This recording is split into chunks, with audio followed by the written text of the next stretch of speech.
सभी का स्वागत करता हूं हमारी आज की एक और बहुत ही ज़्यादा महत्वपूर्ण क्लास में। हम लोग मुख्य तौर पर अपनी क्लास 9th के प्यारे बच्चों के साथ बात कर रहे हैं और क्लास 9th के प्यारे बच्चों के साथ बात करते हुए एक बहुत ही हमारा महत्वपूर्ण अध्याय है, न्यू अध्याय है, उसको आप सभी के सामने रख रहे हैं।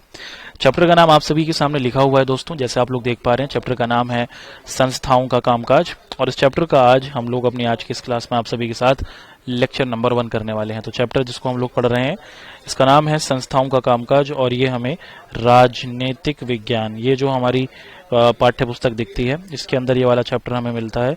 और इस चैप्टर को हम लोग किस नाम से जानते हैं? संस्थाओं का कामकाज। एक बहुत ही महत्वपूर्ण, एक बहुत ही इंटरेस्टिंग और एक बहुत ही ज्ञानवर्धक हमारा ये टॉपिक होगा जिसको बहुत अच्छे तरीके से आपको और हमको समझना होगा और किसी भी तरीके का कोई भी डाउट, कोई भी कंफ्यूजन आप लोगों को अपने मस्तिष्क के अंदर बिल्कुल भी नहीं आने देना होगा। चलिए जी, अपनी क्लास को शुरू करते हैं। संस्थाओं का कामकाज लेसन नंबर 1 को अपनी आज की क्लास में बेसिकली हम लोग पढ़ेंगे क्या? सबसे पहले इसी को डिस्कस कर लेते हैं कि हमारी आज की इस क्लास में आप और मैं किन चीज़ों को समझने वाले हैं, देखने वाले हैं और पढ़ने वाले हैं।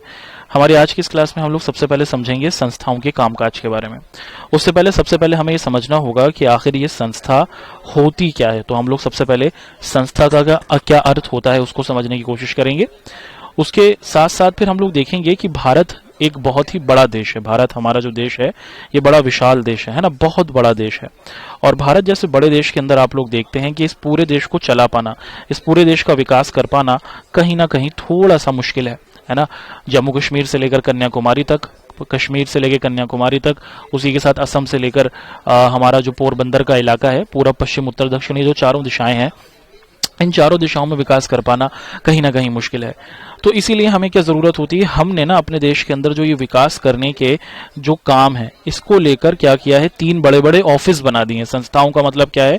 संस्थाओं का मतलब है कि हमने अपने 3 बड़े बड़े ऑफिस बना दिए हैं और ये 3 बड़े बड़े ऑफिस क्या करते हैं? हमारे देश के अंदर विकास का काम करते हैं, देश को आगे बढ़ाने का काम करते हैं। तो हमारे देश के अंदर वो 3 बड़े बड़े ऑफिस या फिर 3 बड़ी बड़ी संस्थाएं कौन सी हैं जो हमारे देश को आगे बढ़ाने का काम करती हैं, जिससे हमारा देश तेजी के साथ आगे बढ़ता है, उसको समझने की कोशिश हम लोग अपनी आज की इस क्लास में आप सभी के सामने करने वाले हैं। संस्थाओं का कामकाज। भारत एक बड़ा विशाल देश है और उसी के अंदर हम लोग देखते हैं कि पूरे भारत देश के विकास के लिए हमें जरूरत होती है कि हम लोग अपने देश के विकास के जो काम हैं उनको अलग अलग डिपार्टमेंट्स के अंदर, अलग अलग ऑफिस के अंदर बांटें। और ये जो ऑफिस हैं, ये जो डिपार्टमेंट्स हैं, ये कौन से हैं, क्या काम करते हैं और ये कैसे बने हुए हैं, इनको समझने की कोशिश हम लोग आप सभी के सामने करने वाले हैं। देखिए, जैसे मैंने आप सभी को बताया कि जो हमारा प्यारा भारत देश है ये एक बहुत ही बड़ा देश है और भारत जैसे बड़े देश के अंदर अगर हम लोग देखें कि जो सरकार चलाना एक मुश्किल काम है। सरकार का मतलब क्या होता है? अब आप सभी सबसे पहले ये समझ लीजिए कि सरकार का मतलब क्या होता है। हमारे देश के अंदर चुनाव होते हैं दोस्तों, और चुनाव के बाद आप लोग देखते हैं कि जो लोग चुनाव जीत जाते हैं वो लोग नेता बन जाते हैं। देश में चुनाव हुआ, हमारा देश एक लोकतांत्रिक देश है, तो देश में चुनाव के बाद जो लोग चुनाव जीत जाते हैं वो नेता बनते हैं। और जितने भी ये जीते हुए नेता लोग होते हैं, जब ये अपनी एक टीम बना लेते हैं जिसके जरिए ये लोग देश को आगे बढ़ाएंगे, है ना। नेताओं का काम क्या होता है भाई? नेताओं का काम होता है कि वो देश को आगे बढ़ाएं। तो आप ये देखते हैं कि जब आपके चुने हुए जो नेता लोग होते हैं, जब वो अपनी एक टीम बना लेते हैं और ये टीम ही क्या कहलाती है? इसी टीम को हम लोग सरकार कहते हैं। और इस सरकार का क्या काम होता है? इस सरकार का काम होता है कि पूरे का जो पूरा देश है इसका विकास किया जाए, है ना। तो पूरे के पूरे देश का विकास करने की जिम्मेदारी आप देखते हैं कि सरकार के समक्ष होती है ना। इसी को हम लोग क्या कहते हैं? अपनी सरकार के तौर पर देखते हैं। और भारत जैसा जो बड़ा देश है इसमें आप देखते हैं कि एक अकेली सरकार पूरे क्या है, पूरे देश का विकास नहीं कर सकती। आप क्या देखते हैं कि एक हमारी जो अकेली सरकार है ना, आप देखें कि मुख्य तौर पर कि भारत जैसे बड़े देश के अंदर जितने भी हमारी ये बड़ी सरकार है, ये अकेले मुख्य तौर पर क्या नहीं कर सकती? पूरे देश का विकास नहीं कर सकती। तो इसीलिए हमें जरूरत होती है भारत के अंदर अलग अलग संस्थाओं की, या फिर आप लोग कह सकते हैं कि हमें अलग अलग ऑफिसेस की जरूरत होती है। और यही जो ऑफिसेस होते हैं यही मुख्य तौर पर क्या करते हैं? हमारे देश के अंदर देश को आगे बढ़ाने की जिम्मेदारी रखते हैं, है ना। तो आप ये देख पा रहे हैं कि हमारा भारत एक विशाल देश है। भारत के अंदर अलग अलग राजनेताएं होते हैं और इन राजनेताओं के पास अपनी अलग अलग एक्सपीरियंस होते हैं, अलग अलग तरीके से ये देश के अंदर विकास के अंदर अपने काम को कर रहे होते हैं। और ये सभी लोग मिलकर क्या करते हैं? अलग अलग संस्थाओं का निर्माण करते हैं, है ना। अब हमारे देश के अंदर मुख्य तौर पर हम लोग क्या देखेंगे कि इस पार्ट के अंदर हम लोग आपको यही बताने वाले हैं कि भारत के अंदर कौन कौन सी हमारी ये 3 संस्थाएं हैं और इन संस्थाओं के जरिए हमारे देश का विकास किस परिप्रेक्ष्य में किया जा रहा है, इसको समझने में आपको बहुत आसानी मिलेगी। तो आप समझ पाएंगे कि जो भारत देश है आखिर ये चलता कैसे है, भारत देश को आगे बढ़ाने में कौन कौन से ऑफिस या फिर कौन कौन कौन से डिपार्टमेंट्स का योगदान है उसको समझने में हमें बहुत ज़्यादा मदद आज के इस चैप्टर से मिलने वाली है। सबसे पहले क्यों ना हम लोग ये समझने की कोशिश करें कि आखिर हमें संस्थाओं की जरूरत है ही क्यों। भाई क्या जरूरत है संस्थाओं की, समझ से पहले इसका जान लेना हमारे लिए बहुत ज्यादा आवश्यक होगा। हम देखते हैं कि सरकार पर लोगों को विभिन्न चीजें और सुविधाएं देने की जिम्मेदारी है। हमारे जो देश की सरकार है उसके ऊपर बहुत बड़ी जिम्मेदारी है कि वो लोगों को क्या दे, वो लोगों को मूलभूत सुविधाएं प्रदान करे। हमारे देश के अंदर आप लोग देखते हैं कि जो जनता है, हमारे देश के अंदर जो जनता वोट देती है उसको रोटी मिले, कपड़ा मिले, खाने के लिए अच्छा सामान मिले और नौकरी मिले, इसी की हर व्यक्ति की जरूरत होती है। तो मुख्य तौर पर ये जो हमारी संस्थाएं हैं ये क्या करती है, ये कोशिश करती हैं कि लोगों को पूरे तौर पर जो भी मूलभूत सुविधाएं हैं, मूलभूत सुविधाओं का मतलब जैसे रोटी हुई, उसी के साथ साथ आप देखते हैं कि कपड़ा हुआ, जो भी व्यक्ति की जरूरत है, जिसके बिना व्यक्ति का जीवन बहुत असंभव में जा सकता है, उसी को लेकर आप लोग देखते हैं कि संस्थाओं की जरूरत हमें होते हुए दिखती है। और लोगों को सुरक्षा देना है ना, इसी के साथ साथ आप देखते हैं कि हमारे देश के अंदर जितनी भी हमारी ये संस्थाएं हैं जो देश के विकास में काम करती हैं, इनकी एक और बड़ी जिम्मेदारी ये होती है कि ये देश के लोगों को सुरक्षा प्रदान करती है, उनको सुरक्षा देती है बाहरी देशों से भी, कि दूसरे देश के लोग हमला ना कर दें, और देश के अंदर जो रहने वाले अलग अलग धर्म संप्रदाय के लोग हैं वो भी एक दूसरे के साथ शांति और सौहार्द के साथ रहें। आप लोग देखते हैं कि हमें संस्थाओं की जरूरत होती है। और मुख्य तौर पर अगर आप लोग देखें कि जो पूरा का पूरा आपका ये देश है, पूरा का पूरा जो आपका ये जो हमारी संस्थाएं होती हैं, इनका पूरा उद्देश्य होता है लोगों का कल्याण करना। क्या करना होता है दोस्तों, आप लोग देखते हैं कि इनका पूरा वास्तविक उद्देश्य होता है लोगों का कल्याण करना, है ना। देश के अंदर जितनी भी जो हमारी ये चुनी हुई सरकारें होती हैं, इनका एक ही मकसद होता है लोगों का कल्याण करना। कल्याण का मतलब क्या होता है कि लोगों का भला करना, कि हर गरीब से गरीब व्यक्ति, हर अमीर से अमीर व्यक्ति आगे बढ़ सके। अब यहां पर हम लोग देखते हैं कि मुख्य तौर पर जैसे आपके घर को चलाने के लिए पैसे की जरूरत होती है, होता है कि नहीं? जी हां, आप सभी को पता है कि अगर आपके घर को चलाना है, आपके घर में सामान चाहिए, तो हमें किस चीज की जरूरत होती है?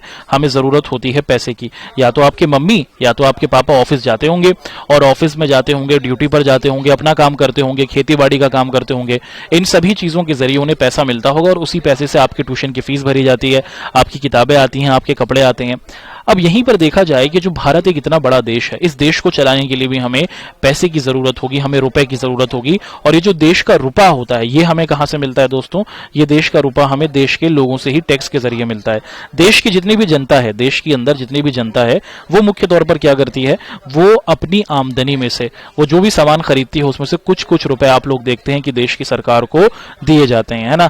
और आप क्या देखते हैं कि देश के अंदर जो देश को चलाने की जिम्मेदारी है वो हमारी सरकार के पास है, या फिर आप लोग कह सकते हैं कि हमारे ये जो जीते हुए नेता लोग हैं इनके पास है। और ये जितने भी आपके जीते हुए नेता लोग होते हैं, ये मुख्य तौर पर क्या करते हैं, टैक्स के जरिए। टैक्स का मतलब क्या होता है दोस्त? टैक्स का मतलब होता है कि कर। मान लीजिए कि आपने 10 रुपए का साबुन लिया, तो इसमें से 9 रुपए तो दुकानदार के पास चले जाएंगे, 1 रुपया सरकार के पास जाएगा, इसे ही टैक्स कहा जाता है। और इसी टैक्स के जरिए आप लोग देखते हैं कि बड़े स्तर पर देश के अंदर हर एक व्यक्ति से कुछ ना कुछ अमाउंट रखा जाता है, कुछ ना कुछ अमाउंट प्राप्त किया जाता है, और उसी के जरिए देश हमारा आगे बढ़ पाता है। अच्छा, हमारे देश के अंदर आप सभी को पता है, हम लोग पहले डिस्कस कर चुके हैं कि हमारे देश के अंदर सरकार के 3 अंग होते हैं। हमारे देश भारत के अंदर आप देखें कि मुख्य तौर पर हमने सरकारों को 3 रूपों में बढ़ते हुए देखा है।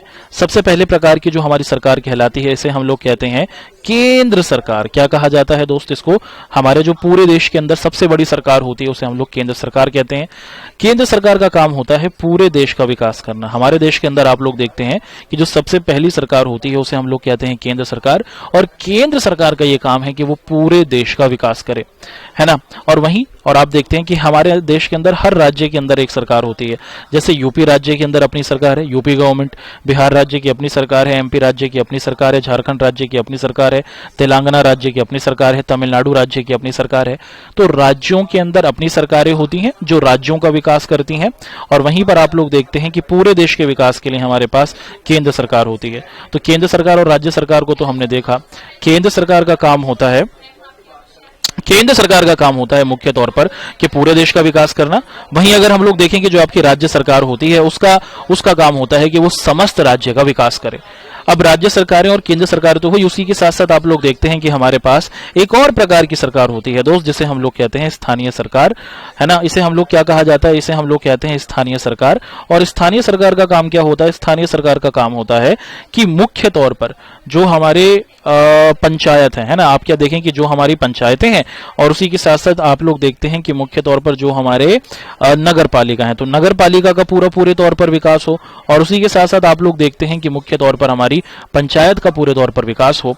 इसीलिए हमें किस चीज की जरूरत होती है, हमें जरूरत होती है अपनी अलग अलग संस्थाओं की, है ना। तो सरकार के जो भी हमारे अलग अलग अंग हैं, चाहे केंद्र सरकार हो चाहे राज्य सरकार हो, उसी के साथ आप देखते हैं कि जो हमारी स्थानीय सरकार हो, इन तीनों के बीच में काम को बांटा जाता है सही तरीके से, ताकि ये सभी मिलकर क्या कर सकें, देश का विकास कर सकें। अब भाई चाहे केंद्र सरकार हो चाहे राज्य सरकार हो या फिर आपकी स्थानीय सरकार हो जो पंचायत और नगर पालिका का काम कर रही है, इन सभी का असली उद्देश्य क्या है, इन सभी का असली उद्देश्य है कि पूरे देश का विकास किया जा सके, पूरे देश को बेहतर बनाया जा सके, पूरे देश में लोगों के पास सही तरीके से क्या किया जा सके, काम को पहुंचाया जा सके, है ना। तो अब देखते हैं कि हमारे देश के अंदर हमने सरकारों के तो तीन रूप पीछे देखे हैं ना दोस्तों। अगर आप देखें, हमने अपने देश के अंदर तीन प्रकार की सरकारें देखी। केंद्र सरकार जो मुख्य तौर पर पूरे देश का विकास करती है, उसके बाद फिर हम लोगों ने राज्य सरकार के बारे में देखा। राज्य सरकार, हर राज्य की अपनी सरकार है, यूपी राज्य की अपनी सरकार है, बिहार राज्य की अपनी सरकार है, तेलंगाना की अपनी सरकार है, और ये हर राज्य की सरकार अपने राज्य के अंदर विकास करती है। अब भारत के अंदर तीसरे प्रकार की भी सरकारें हमें दिख जाती हैं, जिसे हम लोग इंग्लिश में लोकल सेल्फ गवर्नमेंट कहते हैं, हिंदी के अंदर इसको स्थानीय सरकार कहा जाता है। और स्थानीय सरकार के अंदर हमें क्या दिखता है दोस्तों, शहरों का विकास करने के लिए नगर पालिका है और पंचायत गांव के विकास के लिए होती है। और इन तीनों सरकारों का आखिर उद्देश्य क्या है, इन तीनों सरकारों का उद्देश्य होता है कि पूरे तौर पर समस्त देश का, समस्त इलाके का विकास किया जाए। अब हमारे देश में सरकारें तीन प्रकार की हुई, वो तो हमने देख ली। अब यहां से आगे बढ़ते हुए हम लोग देखते हैं कि हमारे देश के अंदर मुख्य तौर पर क्या किया गया है कि इतना बड़ा जो हमारा भारत देश है, दुनिया का 7वां सबसे बड़ा देश भारत है ना, आकार के हिसाब से दुनिया की दूसरी सबसे ज्यादा बड़ी जनसंख्या वाला देश हमारा प्यारा भारत है। तो एक बड़ा देश जिसके अंदर बड़ी जनसंख्या है, उस पूरे देश का विकास करना कहीं ना कहीं थोड़ा मुश्किल हो सकता है कि हर एक व्यक्ति, चाहे वो उत्तर में रहे या फिर दक्षिण में, पूरब में रहे या फिर पश्चिम में, हर एक व्यक्ति का विकास हो सके, इसके लिए हमें जरूरत होगी किस चीज की हमें जरूरत होगी, काम को बांट देने की, है ना। जैसे अगर आपके घर में एक बड़ा परिवार है और अगर आपके बड़े परिवार के अंदर सिर्फ पिताजी ही पैसा कमाएंगे, तो आपको दिखता है कि पिताजी को ज्यादा मेहनत करनी पड़ेगी। वहीं ज्यादा लोग हैं और अगर सब लोग कुछ ना कुछ काम करें तो पैसे का अर्जन आसानी से किया जा सकता है, परिवार को आसानी से चलाया जा सकता है। कुछ इसी तरीके से हम देखते हैं कि भारत जैसे बड़े देश के अंदर देश को आगे बढ़ाने का जो काम है वो देश के तीन बड़े बड़ी संस्थाओं में या फिर देश की तीन बड़े बड़े ऑफिस में बांट दिया गया है। और इन्हीं को हम लोग क्या कहते हैं दोस्तों, इन्हीं को हम लोग विधायिका, कार्यपालिका और न्यायपालिका के नाम से जानते हैं। अपनी आज की इस क्लास में हम लोग बेसिकली यही समझने वाले हैं कि आखिर विधायिका होती क्या है, कार्यपालिका होती क्या है और न्यायपालिका होती क्या है। इसको बहुत बखूबी तरीके से, बहुत अच्छे तरीके से हम लोग समझते चलेंगे, ठीक है। तो हमने क्या किया है, हमने अपने देश के अंदर जो हमारी अलग अलग प्रकार की सरकारी संस्थाएं हैं, हमारे देश के अंदर ये जो सरकारें हैं तीन प्रकार की, ये सही तरीके से चल सकें, इन सरकारों को चलाने के लिए हमने तीन बड़े ऑफिस देखे हैं, तीन बड़ी संस्थाएं देखी हैं। इन्हीं को हम लोग विधायिका, कार्यपालिका और न्यायपालिका के तौर पर पुकार रहे हैं। अब विधायिका क्या होती है, कार्यपालिका क्या होती है, उसको एक एक कर हम लोग आपको बताते चलेंगे, ठीक है जी, ठीक है ना। अब चलिए एक एक कर इसको डिस्कस कर लेते हैं। तो यहां पर एक शब्द आपके सामने लिखा है दोस्तों, यहां पर आपके सामने एक शब्द लिखा है विधायिका, उसके बाद आपके सामने यहां पर एक शब्द लिखा है कार्यपालिका और उसके बाद आप सभी के सामने यहां पर एक शब्द लिखा है न्यायपालिका। अब भाई इन तीनों का काम क्या होता है, एक बार इसको भी समझ लेते हैं। विधायिका का काम होता है मुख्य तौर पर क्या करना, देश को चलाने के लिए विधेयक बनाना। हमारी विधायिका का काम होता है देश को चलाने के लिए विधेयक बनाना। विधेयक का मतलब क्या होता है, कानून बनाना। जी हाँ, है ना, हमारे देश के अंदर देश को चलाने के जो कानून बनाने का काम होता है वो हमारे देश की विधायिका या फिर आप लोग कह सकते हैं कि संसद के पास होता है। अब देश के अंदर कानून बन गए, अब इन कानूनों को लागू करने की जिम्मेदारी, आप क्या देखते हैं कि इन कानूनों को लागू करने की जिम्मेदारी हमारी किसकी होती है, कार्यपालिका की होती है। जितने भी आपके सरकारी अधिकारी होते हैं, पुलिस वाले लोग होते हैं, जो भी कानून हमारे नेता लोगों ने बनाए हैं, इन कानूनों को लागू करने की जिम्मेदारी हमारी कार्यपालिका की होती है। और अगर कोई व्यक्ति कार्यपालिका के द्वारा लागू किए गए नियमों को नहीं मानता, कि देश में कोई कानून बन गया और उसके बाद देश के अंदर कार्यपालिका उन कानूनों को लागू कर रही है। लेकिन अगर कोई व्यक्ति इन कानूनों को नहीं मानता तो उस व्यक्ति को दंड देने की जिम्मेदारी भी आप लोग देखते हैं कि हमारी न्यायपालिका के द्वारा दी जाती है। तो मुख्य तौर पर आप देखते हैं कि संस्थाओं के कामकाज के संदर्भ में हमारे पास ये तीन बड़े ऑफिस हमारे देश के अंदर हमें दिखते हैं, विधायिका, कार्यपालिका और न्यायपालिका। विधायिका मुख्य तौर पर देश को चलाने के कानूनों को बनाती है। कार्यपालिका आपको दिखता है कि ये जितने भी हमारे कार्यपालिका जितने भी हमारे कानून बने हैं उनको लागू करने का काम करती है, और उसी के साथ साथ न्यायपालिका जो लोग कानून को नहीं मानते उनको दंड देने की जिम्मेदारी भी रखती है। ठीक है, अब हमारे देश के अंदर मुख्य तौर पर आप लोग देखें कि देश के अंदर जो हमारी केंद्र सरकार होती है, अगर आपको याद होगा मैंने शुरुआत में आपको बताया था बहुत बखूबी तरीके से कि देश की जो सबसे बड़ी सरकार होती है उसे हम लोग केंद्र सरकार कहते हैं, इंग्लिश में इसे सेंट्रल गवर्नमेंट कहा जाता है। अब भाई केंद्र सरकार का काम होता है कि समस्त देश का विकास करना, है ना। हमारे देश के अंदर ये जो हमारी केंद्र सरकार है, इस केंद्र सरकार का काम होता है कि क्या किया जाए, पूरे देश का बहुत ही बखूबी तरीके से विकास किया जाए, है ना। हमारे देश में आप देखते हैं कि सबसे बड़ी जो सरकार है उसे हम लोग केंद्र सरकार कहते हैं, जिसे इंग्लिश में सेंट्रल गवर्नमेंट कहा जाता है। और केंद्र सरकार का काम होता है कि पूरा विकास, है ना। पूरा विकास का मतलब क्या है कि पूरे देश का विकास। और आप देखते हैं कि केंद्र सरकार के अंदर मुख्य तौर पर होता क्या है कि देश के अंदर चुनाव होते हैं और देश के हर एक भाग से एक एक व्यक्ति चुनकर जाता है ना। हमारे देश में चुनाव हुए, जैसे हम लोग लोकसभा के चुनाव कहते हैं, हमारे देश में लोकसभा के चुनाव होते हैं और जो व्यक्ति इन लोकसभा के चुनावों को जीत जाते हैं वही क्या करते हैं, वही केंद्र सरकार में अपना भागीदार होते हैं। और अब केंद्र सरकार जो है, जो इसके ऊपर पूरी जिम्मेदारी होती है कि वो पूरे देश को आगे बढ़ाए। आप यहां पर देखते हैं कि जो हमारी केंद्र सरकार है जिसके ऊपर पूरी जिम्मेदारी होती है कि वो अपने पूरे देश को आगे बढ़ाए, इसके ऊपर आप लोग देखते हैं कि यहां पर मुख्य तौर पर केंद्र सरकार की पूरी जिम्मेदारी होती है कि पूरे देश को आगे बढ़ाया जा सके। और इसमें यहां पर हम देखते हैं कि जो हमारे प्रधानमंत्री जी होते हैं ये क्या होते हैं, ये हमारी केंद्र सरकार के सबसे बड़े कर्ता धर्ता होते हैं, है ना। केंद्र सरकार के आप देखते हैं कि मुख्य तौर पर जो हमारे कर्ता धर्ता होते हैं वो कहलाते हैं हमारे प्रधानमंत्री जी। तो प्रधानमंत्री जी आप यहां पर देख पा रहे हैं, तो प्रधानमंत्री साहब आप देख पा रहे हैं कि यहां मौजूद है। तो प्रधानमंत्री जी की ये जिम्मेदारी होती है कि वो मुख्य तौर पर क्या करें, आप देखते हैं कि हमारे केंद्र सरकार के अध्यक्ष होते हैं। प्रधानमंत्री जी ही पूरे देश के संदर्भ में जो हमारे क्या होते हैं, मुख्य तौर पर देश को चलाने के नियमों को लेते हैं। तो प्रधानमंत्री अकेले नहीं, प्रधानमंत्री की एक पूरी टीम होती है, इसे ही केंद्र सरकार कहा जाता है। सरकार का मतलब है कि जीते हुए नेताओं की एक टीम। तो देश के अंदर जो देश के प्रधानमंत्री होते हैं वो केंद्र सरकार के सबसे बड़े नेता माने जाते हैं, जिनके ऊपर जिम्मेदारी होती है कि वो देश को आगे बढ़ाएं। लेकिन आपके अकेले प्रधानमंत्री जी पूरे देश को तो आगे नहीं बढ़ा सकते। क्या हमारे प्रधानमंत्री मोदी जी कश्मीर से लेकर कन्याकुमारी तक, उत्तर से लेकर दक्षिण तक, पूरब से लेकर पश्चिम तक हर एक इलाके का ध्यान रख पाएंगे? अकेले नहीं, इसीलिए इनको टीम की जरूरत होती है। तो इनके जो सभी साथी लोग होते हैं, ये सभी साथी लोग मिलकर देश के विकास के लिए कानून और नियम बनाते रहते हैं, है ना। और इसी को हम लोग क्या कहते हैं, इसी को हम लोग मुख्य तौर पर संस्थाओं के तौर पर देखते हैं। अब संस्थाओं की हमें जरूरत क्यों है ये हमने देखा।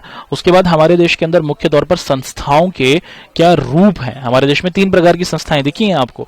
अब यहां से हम लोग समझने की कोशिश करेंगे कि जो संस्थाएं हैं इसके लाभ और हानियां क्या हैं, है ना। भाई संस्थाओं के अंदर अब देखें कि अगर हमारे देश के अंदर हमने जो देश को चलाने का काम है, देश का जो विकास करने की जिम्मेदारी है, उसको हमने अलग अलग ऑफिस या फिर आप देखते हैं कि अलग अलग विभागों के अंदर बांट दिया है।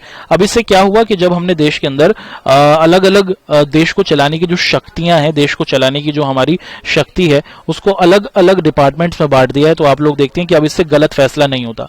अब देश को चलाने की सारी शक्ति अगर एक व्यक्ति के पास होती तो वो व्यक्ति गलत फैसले ले सकता है। लेकिन देश को चलाने की अलग अलग शक्तियां हमने क्या की हैं, हमने विधायिका में भी दे दी हैं। उसी के साथ साथ हमारे देश को चलाने की शक्तियां कार्यपालिका के भी पास हैं, और उसी के साथ साथ आप लोग देखते हैं कि हमारे देश को चलाने की शक्ति न्यायपालिका के भी साथ है।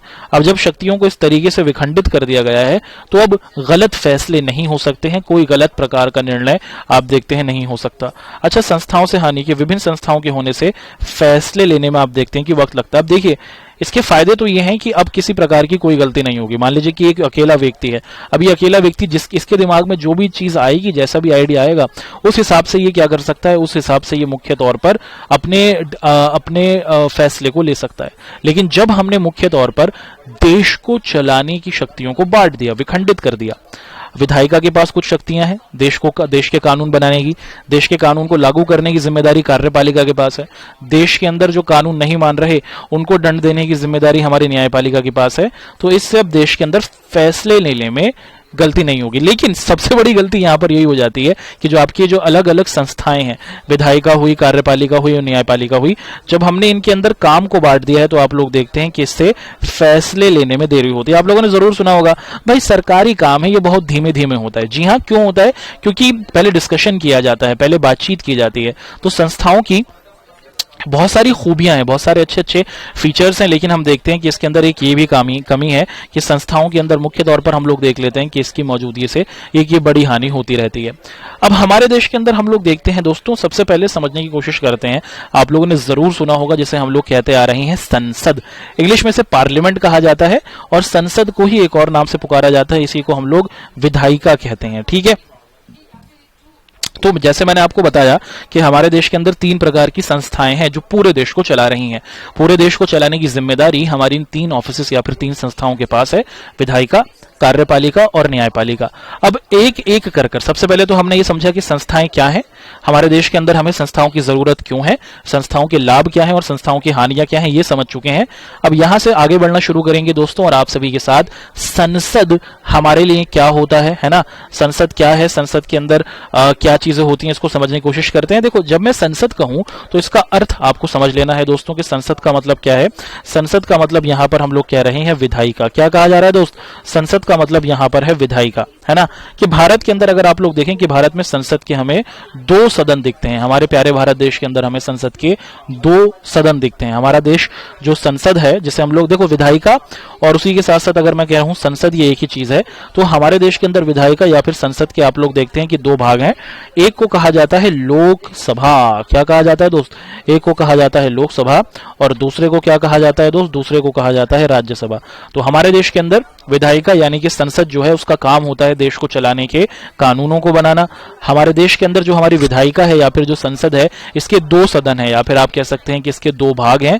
एक को लोकसभा कहा जाता है, लोकसभा को इंग्लिश में काउंसिल ऑफ पीपल्स कहा जाता है, और वहीं राज्यसभा होती है जिसे काउंसिल ऑफ स्टेट्स कहा जाता है ना।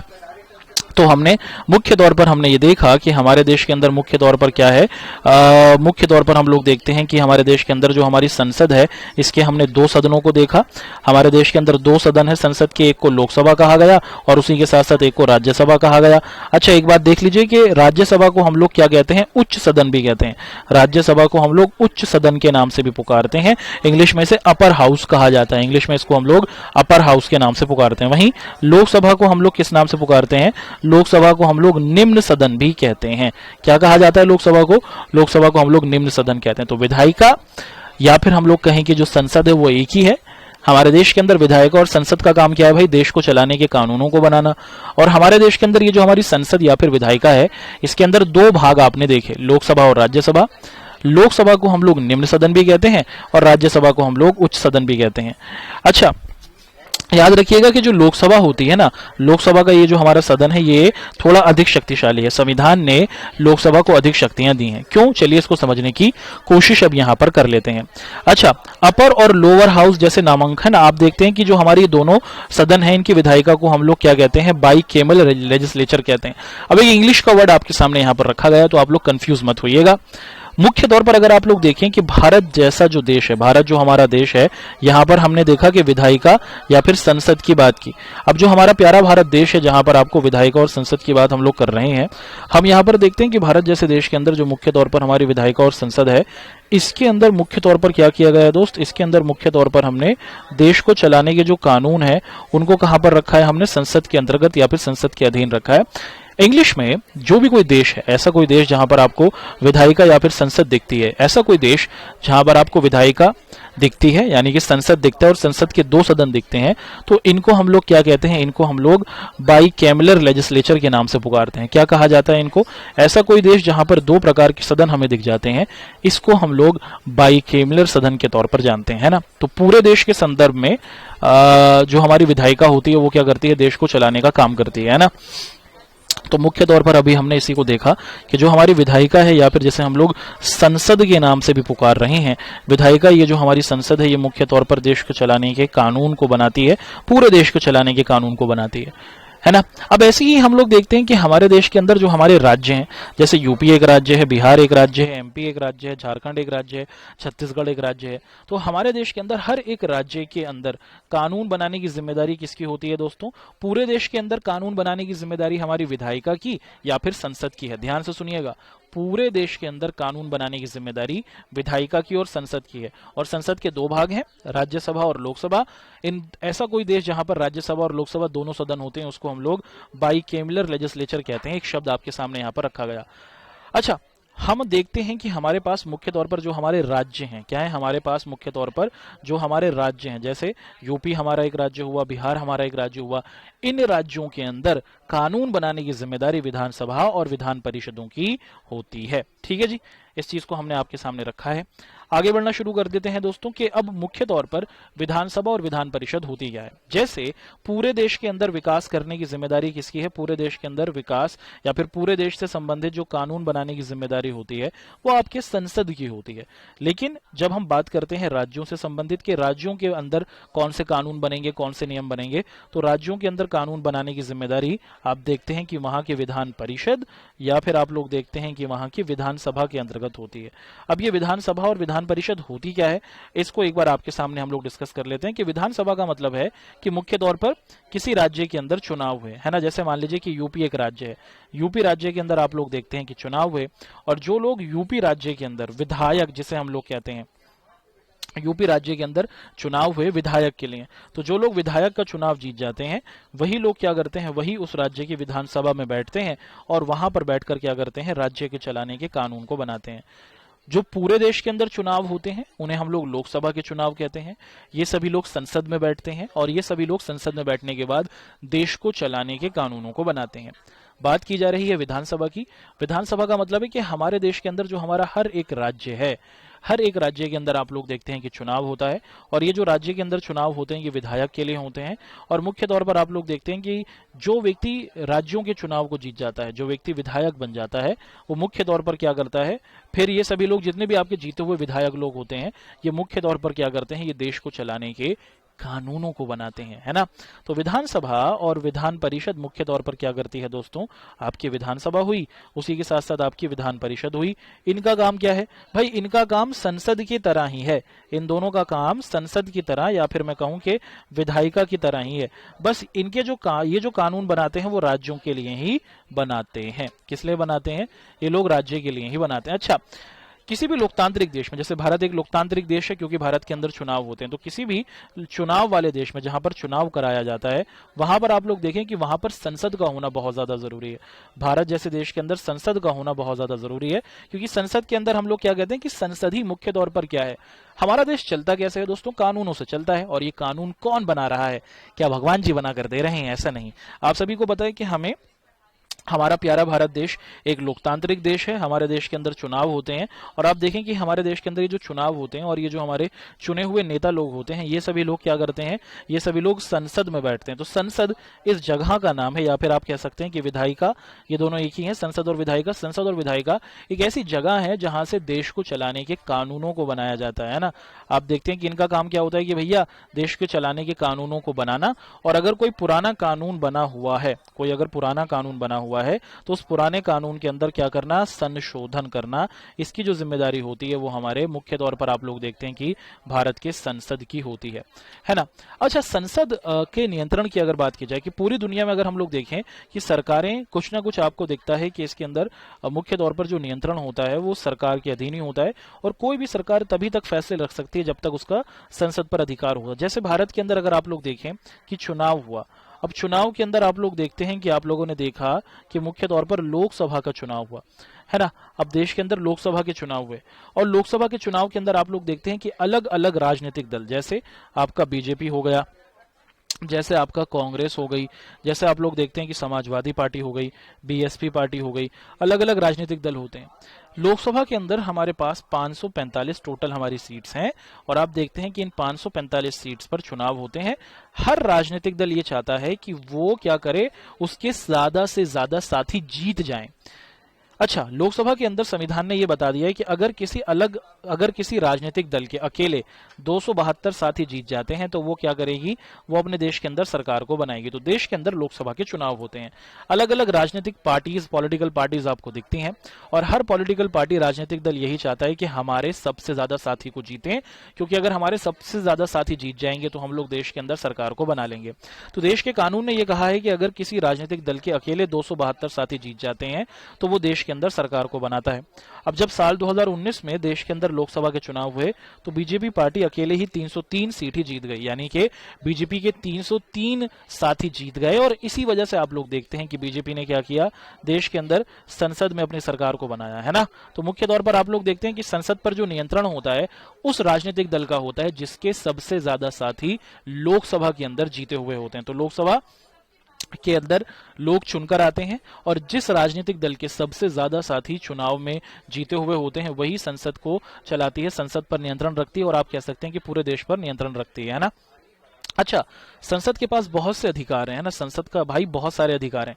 ये सिर्फ कानून ही नहीं बनाते कि भैया देश को चलाने के कानून बना रहे हैं, नहीं, देश के अंदर कहां पर कितना पैसा आ रहा है, आपसे और हमसे जो देश को चलाने का टैक्स लिया जाता है ना, उसको कहां पर खर्च करना है, देश को आगे कैसे बढ़ाना है। एक शब्द आप लोगों ने जरूर सुना होगा, देश का बजट आया। बजट का मतलब क्या होता है, देश को चलाने की प्लानिंग की जाती है। क्या की जाती है दोस्त, देश को चलाने की प्लानिंग की जाती है। और आप यहां पर देखते हैं कि मुख्य तौर पर देश के अंदर देश को चलाने के तो कानून है, नियम है, रूल्स हैं, वो सब तो बनाए जाते हैं हमारी केंद्र सरकार के द्वारा ही। उसी के साथ साथ हम लोग देखें कि जो भी पैसा इकट्ठा हुआ है, इस पैसे को कहां पर इस्तेमाल करना है, कितना पैसा शिक्षा में लगाना है, कितना पैसा हमें सुरक्षा में लगाना है, कितना पैसा हमें क्या करना है, स्वास्थ्य में लगाना है, उसी के साथ कितना पैसा हमें मुख्य तौर पर सड़कों पर लगाना है। इस सभी चीजों का जो डिसीजन होता है वो हमारे देश की संसद करती है ना। तो संसद हमारे देश के अंदर मुख्य तौर पर क्या करती है, इन सभी कामों को करती है।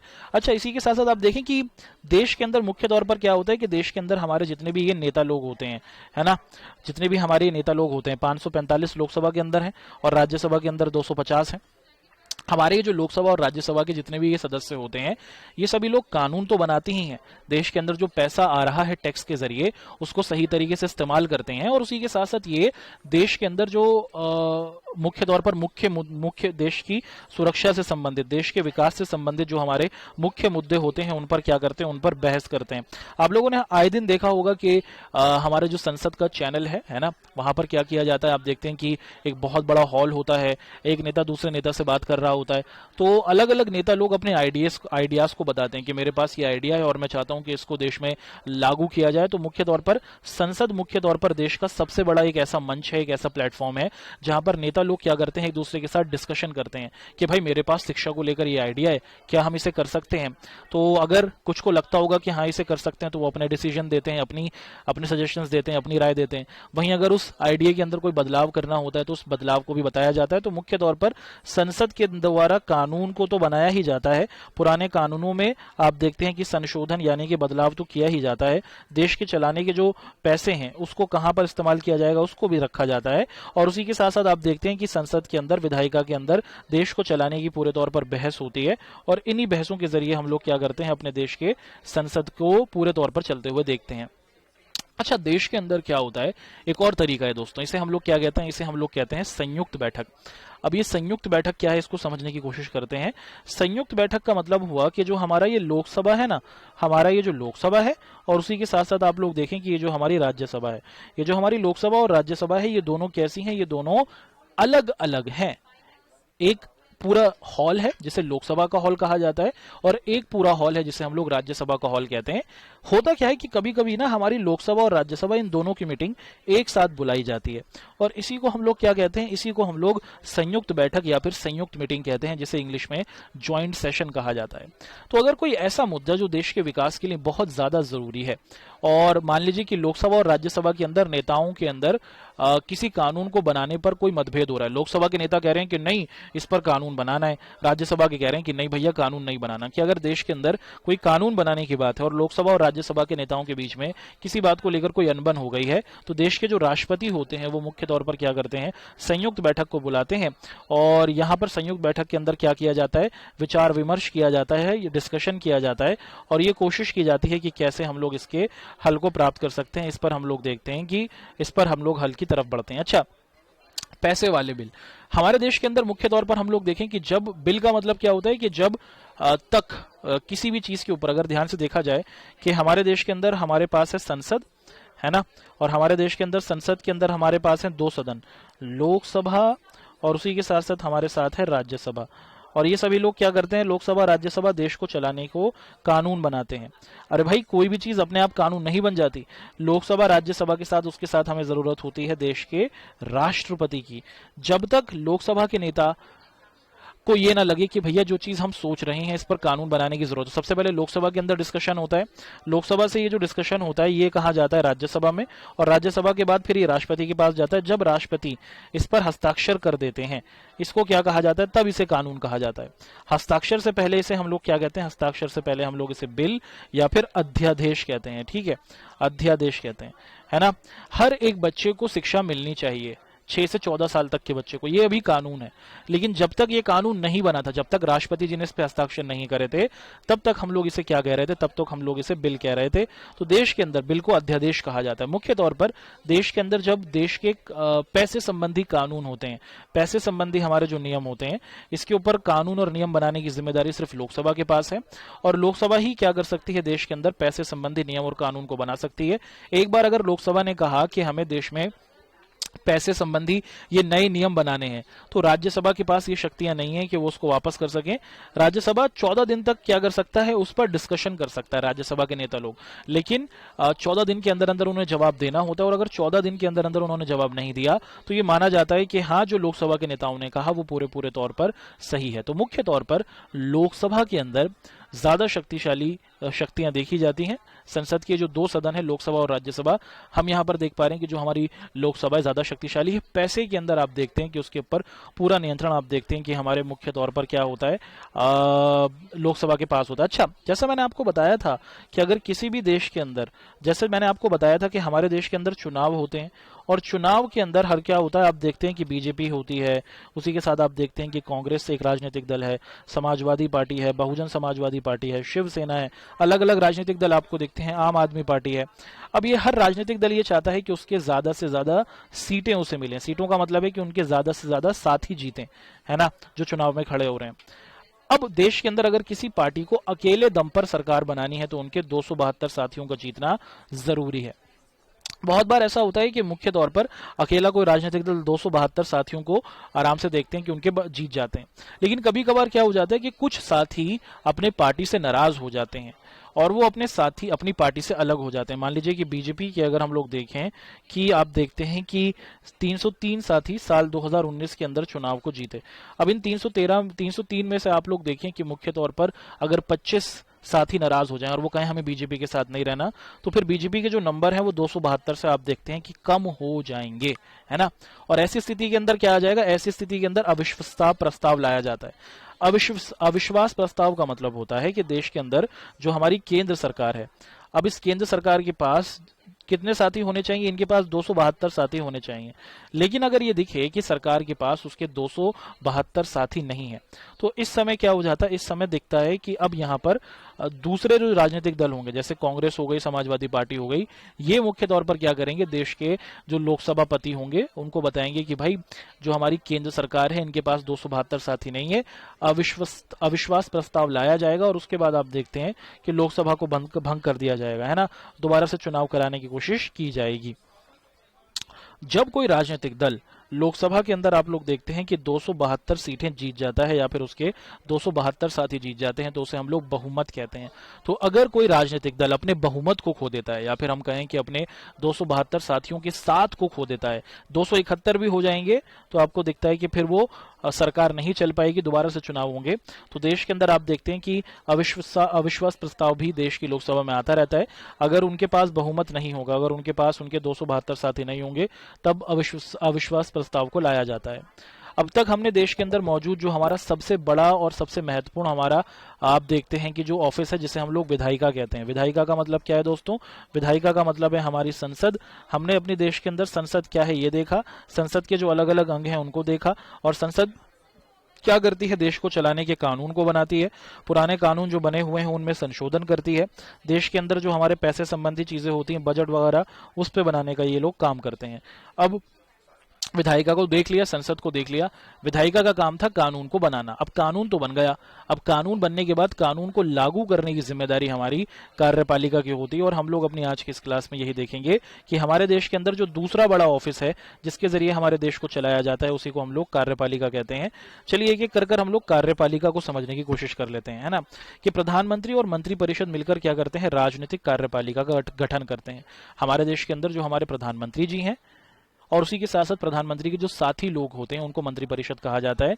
और ये सभी लोग क्या करते हैं, ये सभी लोग क्या कहलाते हैं दोस्तों, इनको भी कार्यपालिका कहा जाता है। कार्यपालिका का काम क्या है, कार्यपालिका का काम है कि जो कानून बन गया है उस कानून को लागू करना। प्रधानमंत्री भी तो करते हैं ना कानून को लागू, जी हाँ, इंप्लीमेंट करते हैं, चीजों को करते हैं। तो हमारे देश के अंदर हम लोग देखते हैं कि कार्यपालिका का काम होता है कि जो कानून बन गए हैं उसको लागू करना। कार्यपालिका के भी हमें दो रूप दिख रहे हैं। एक को कहा जाता है राजनीतिक कार्यपालिका। राजनीतिक कार्यपालिका का मतलब है कि जो हमारे वो नेता लोग जो चुनाव के द्वारा चुनकर आए हैं, है ना। राजनीतिक कार्यपालिका का मतलब हुआ कि हमारे वो नेता लोग जो चुनकर आए हैं उनको हम लोग राजनीतिक कार्यपालिका के अंतर्गत रखते हैं। और इन सभी लोगों का काम होता है कि जितने भी हमारे मुख्य तौर पर क्या हुए हैं, कानून बने हैं, इनको लागू करना। तो देश के प्रधानमंत्री हुए, उनके मंत्री सभी साथी हुए, ये सभी लोग क्या करते हैं, ये जो कानून बनकर तैयार हुए होते हैं उनको लागू करते हैं। अच्छा, कार्यपालिका का एक तो रूप हुआ राजनीतिक कार्यपालिका। राजनीतिक कार्यपालिका का मतलब हमारे वो नेता लोग जो चुनकर आए हैं, जनता ने चुना प्रधानमंत्री मोदी जी को, इनके साथियों को। अब ये सिर्फ जो चुने हुए हमारे लोग हैं, ये देश को चलाने के काम को करते हैं, इसी को हम लोग राजनीतिक कार्यपालिका के अंतर्गत देखते हैं। अच्छा, आगे बढ़ते हैं। यहां पर हमारे पास, अब जैसे आपको याद होगा दोस्तों कि साल 2000, है ना, अगर हम इसको क्या करते हैं एक बार ध्यान से देखें कि साल 2020 के अंदर देश में क्या आया था, आप लोग देखते हैं कि कोरोना आया। अब देश में जब कोरोना आया तो सबसे पहले क्या किया गया, देश में आप देखते हैं कि लॉकडाउन कर दिया गया था। याद है आपको, लॉकडाउन कर दिया गया था, हर चीज को बंद कर दिया गया था। तो सबसे पहले क्या हुआ कि जो हमारे देश की विधायिका है, जिसे हम लोग क्या कहते हैं, जिसे हम लोग मुख्य तौर पर हमारे देश का संसद कहते हैं, हमारे देश की संसद में डिसाइड हुआ, एक कानून बना दिया गया कि भैया अब देश के अंदर सबको घर के अंदर रहना है, घर से बाहर किसी को नहीं निकलना। तो विधायिका यानी कि हमारी संसद ने कानून को बना दिया। अब इस कानून को लागू किसने किया था दोस्तों, इस कानून को लागू किया था हमारी कार्यपालिका ने। और कौन सी कार्यपालिका ने, हमारी, जिसे हम लोग क्या कहते हैं, जिसे हम लोग स्थायी कार्यपालिका कहते हैं। राजनीतिक कार्यपालिका का मतलब है कि हमारे नेता लोग जो चुनकर आए, जो कानूनों को लागू करते हैं। लेकिन वास्तविक जो कार्यपालिका होती है, जो असली तरीके से कानून को लागू करती है, जो सड़कों पर जाकर कानूनों को लागू करवाती है, वो होती है हमारी कार्यपालिका। जब कोरोना आया और देश के अंदर कानून बना के देश में अब लॉकडाउन लग गया, तब नेता लोगों ने तो कानून बना दिया, लेकिन लोगों को अंदर किसने बिठाया था, लोगों को घरों के अंदर किसने फिट किया था, है ना। अगर कोई घर से बाहर निकल रहा था तो उनको पनिशमेंट किसने दी थी, आप सभी को पता है कि हमारे पुलिस वाले, हमारे जितने भी आर्मी वाले थे, इन लोगों ने क्या किया था, इन लोगों ने मुख्य तौर पर लोगों को अंदर किया था। तो कार्यपालिका के अंदर स्थायी कार्यपालिका की बात होती है, तो उसका मतलब हमारे जितने भी सरकारी अधिकारी होते हैं, ये सरकारी अधिकारी क्या करते हैं भाई, सरकारी अधिकारी सरकार का जो ऑर्डर होता है, कानून जो होता है, इसको लागू करते हैं, है ना। इनको क्या काम होता है, इनका काम होता है कि जो भी मुख्य तौर पर आप लोग देखते हैं कि इनके पास सरकार का ऑर्डर आया उसको लागू किया जाता है। तो जितने भी हमारे सरकारी अधिकारी होते हैं, आईएएस अधिकारी हुए, सरकारी अधिकारी हुए, आर्मी हुई, पुलिस हुई, ये सभी क्या करते हैं, ये सभी मुख्य तौर पर हमारे कानूनों को लागू करते हैं। तो कार्यपालिका का काम क्या होता है दोस्त, आप देखते हैं कि मुख्य तौर पर क्या करती है, देश के अंदर जो कानून बने हुए होते हैं उनको लागू करने का काम करती है। अच्छा, मुख्य तौर पर अगर हम लोग देखें, जो हमारी स्थायी कार्यपालिका होती है, ये आपको क्या दिखता है, ये जनता के प्रति जवाबदेह होती है, जनता इनसे सवाल पूछ सकती है ना। और आप देखते हैं कि ये जो हमारी स्थायी कार्यपालिका यानी कि जितने भी हमारे ये सरकारी अधिकारी होते हैं, ये कैसे होते हैं, ये हमारे सरकारी अधिकारी, अगर आपको याद होगा पीछे मैंने आपको बताया कि कार्यपालिका के दो रूप आपको दिखते हैं। अगर हम लोग देखें कि ये हमारी अगर कार्यपालिका है तो कार्यपालिका के हमें दो रूप दिख रहे हैं दोस्त। पहले कहलाती है हमारी राजनीतिक कार्यपालिका, और इस राजनीतिक कार्यपालिका को हम लोग एक और नाम से पुकार रहे हैं कि ये अस्थायी है। हमारे नेता लोग 5 साल के लिए तो आते हैं, है ना, 5 साल के लिए नेता लोग आए, प्रधानमंत्री जी 5 साल के लिए आए, नियम को लागू किया, फिर चले गए, फिर कोई नया प्रधानमंत्री आता है। और दूसरी हमारी कहलाती है स्थायी कार्यपालिका। अब ये जो हमारी स्थायी कार्यपालिका है, हमारी जो स्थायी कार्यपालिका है, ये क्या करती है, आप देखते हैं कि ये मुख्य तौर पर आपको दिखता है कि एक लंबे समय अवधि के लिए 32-33 साल के लिए आते हैं। ये एक एग्जाम को क्लियर कर इनकी नौकरी होती है। जितने भी हमारे आईएएस अधिकारी, सरकारी अधिकारी होते हैं, ये सभी एग्जाम को क्लियर कर आते हैं। और आप देखते हैं कि ये ना कार्य कुशल करने में बहुत अच्छे होते हैं। भाई नेता लोग ज्यादा एक्सपीरियंस नहीं होता है, हमारे जो स्थायी कार्यपालिका के लोग होते हैं इनके पास ज़्यादा अच्छा एक्सपीरियंस होता है, तो ये काम को कुछ ज़्यादा बेहतर तरीके से करते हैं। और हमारे जो बहुत से नेता लोग होते हैं ना, मंत्री लोग होते हैं, उन सभी को किस तरीके से काम करना है इसकी पूरी की पूरी इन्फॉर्मेशन आप लोग देखते हैं कि हमारी ये जो कार्यपालिका के नेता लोग होते हैं इन्हीं के द्वारा की जाती है ना। तो कार्यपालिका किस परिप्रेक्ष्य में होती है, कार्यपालिका की क्या क्या कहानी है, उसको हमने देखा। एक बार दोबारा से हम लोग समझ लेते हैं ताकि किसी प्रकार का कोई कंफ्यूजन आपके समक्ष नहीं रहे। हमने अपनी आज की क्लास में मुख्य तौर पर पढ़ा गया है, एक बार इसको देख लेते हैं। हमारी आज की इस क्लास में हमने सबसे पहले आप सभी के साथ संस्थाओं का कामकाज इस टॉपिक को पढ़ा और इसकी पूरी की पूरी जो कहानी है उसको बहुत अच्छे तरीके से समझा। अब हम लोग क्या कर लेते हैं, इसी के साथ साथ हमने देखा कि हमारे देश के अंदर हमने 3 प्रकार से हमारे देश के अंदर अपनी संस्थाओं को चलते हुए देखा। हमने 3 बड़े बड़े ऑफिसेस देखे जो हमारे देश के अंदर हमारे देश की सरकारों को चलाते हैं। सबसे पहला हमारा कहलाता है विधायिका। विधायिका का क्या काम है दोस्त? विधायिका का काम है, जिसे हम लोग संसद भी कहते हैं, कि देश को चलाने के कानूनों को बनाना, है ना, कानूनों का निर्माण करना। कानूनों को निर्माण करने की जिम्मेदारी हमारे संसद की होती है। और फिर हमने कार्यपालिका के बारे में पढ़ा कि भैया कार्यपालिका का काम होता है कि जो कानून बन गए उनको लागू करने की जिम्मेदारी हमारी कार्यपालिका की होती है। और कार्यपालिका के अंतर्गत हमने 2 चीजों को देखा। एक को हमने कहा राजनीतिक कार्यपालिका के ये नेता लोग होते हैं जो मुख्य तौर पर आपको दिखता है कि सिर्फ 5 साल के लिए आते हैं और फिर ये चले जाते हैं। और दूसरा हमने देखा क्या दोस्तों? दूसरा हमने देखा मुख्य तौर पर स्थायी कार्यपालिका। स्थायी कार्यपालिका का मतलब है कि हमारे वो नेता लोग, हमारे वो सरकारी अधिकारी जो वास्तविकता में कानूनों को लागू करते हैं, है ना, इसी को हम लोग स्थायी कार्यपालिका कहते हैं। तो जितने भी हमारे सरकारी अधिकारी हैं, जितने भी गवर्नमेंट ऑफिसर्स हैं, वो सभी हमारी स्थायी कार्यपालिका के अंतर्गत आते हैं। अच्छा, अब तक हमने न्यायपालिका के बारे में नहीं पढ़ा है ना, जो हमारे देश की एक और बहुत बड़ा संस्था है जिसके जरिए हमारे देश का पूरा आप लोग देखते हैं कि जो सिस्टम होता है वो चलाया जाता है। तो इसको हम लोग अपनी नेक्स्ट क्लास के अंदर आपके साथ डिस्कस करेंगे। संस्थाओं के कामकाज को हमने देखा, हमारे देश के अंदर संस्थाओं को क्या होती हैं वो देखा, संस्थाएं क्यों जरूरी हैं ये देखा, संस्थाओं के लाभ क्या होते हैं ये देखा, और उसी के साथ साथ संस्थाओं की क्या हानियां होती हैं उसको हमने अच्छे तरीके से समझा। बढ़ते हैं आगे, आप सभी के सामने अपनी आज की क्लास के क्विज के क्वेश्चंस को कर लेते हैं। सबसे पहला सवाल है कि निम्नलिखित में से कौन राजनीतिक कार्यपालिका का हिस्सा होता है? इनमें से वो कौन से आपके व्यक्ति हो सकते हैं जो आपको राजनीतिक कार्यपालिका